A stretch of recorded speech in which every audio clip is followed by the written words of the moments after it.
Hey, behind me we got Sebastian Black Menaces. It looks like their crowd is super small. It's very cute. So we're gonna go ask them some questions and see if we get some answers, and maybe pull some people back to the church if we can along the way. Here are the questions we're gonna ask them. What are the goals you're protesting for? It's just really important for me to show support for LGBTQ students at BYU because they are not treated well, like they're not treated as well as other students. I have some family and friends that are part of the LGBTQ community, and I just really want to show my love and support for them. What effect do you think this protest will have?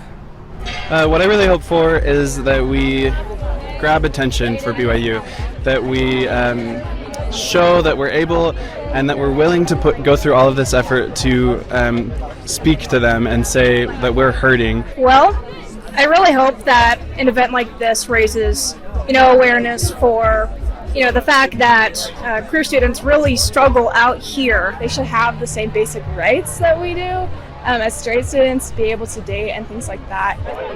Certainly policy changes. There's the same-sex dating ban that I'd love to see lifted. I don't know how realistic that is. But also it can be as simple as creating policies about queer students and queer expression and queer representation, because there's a lot of vagueness in the policy and a lot of confusion about what's okay and what's not okay. What do you think is the line between religious freedom and queer rights? We want people to understand that we still believe in religious freedom. We still think it's important, but we also don't think that it should be weaponized to discriminate against any one particular group. I think the freedom of religion should be the freedom to worship how you want and not the freedom to discriminate. And so I do think there is a place where the Mormon Church could not change on their doctrine, but BYU becomes a place maybe similar to Duke, where the goal becomes educate the world, where it becomes live according to your conscience, and things that are a little bit more inclusive and less dogmatic.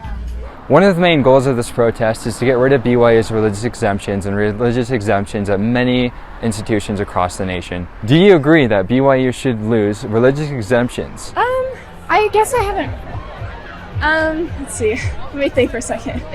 If it's a law that religious discrimination shouldn't happen, then it shouldn't be able to happen, right? Mm-hmm. So that's as much as I know about it. 100%. Okay. Yeah, people are the most important thing. BYU and also the church needs to get with the program, get with the times, and realize that their policies are just so outdated. Oh, I'm aware of it. I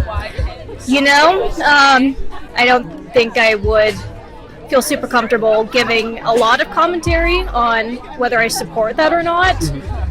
BYU's religious exemption does mean that they do not have to have gay relationships on campus. But what people discount when they hear that is that a lot of students on campus do have access to federal funding, and that is possible because of a religious exemption. If that's removed, even queer students would lose that capability. So we asked people, are you comfortable with that? BYU gets a lot of money, so I really don't think that they would reject it. Can we stop this? I don't. No, that's all right. So if they were to reject the funds, I think that blame would fall squarely on BYU for not being willing to accept the conditions of those funds. We don't want students to lose access to Pell Grants. We don't want professors to lose access to federal funding, things like that. What we want is for BYU to stop discriminating against specific groups of people. Unfortunately, because BYU hasn't changed in any other way, there have been lots of protests, lots of petitions, lots of people speaking up, trying to say things. Now we have to hit where it hurts. It's unfortunate, but that's the reality, and that's kind of always been the case when it comes to significant changes in American history and in world history. The fault would still fall squarely on BYU because it is their fault that queer people would be receiving less money.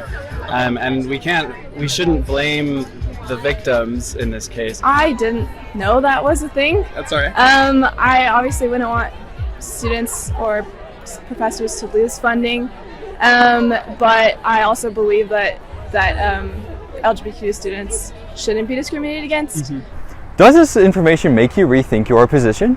That's a really good question. My firm belief is that people are the most important thing, and loving people is the most important thing, and everything else just falls to the side. So I think whatever happens as a result, does not matter as much as people and their lives.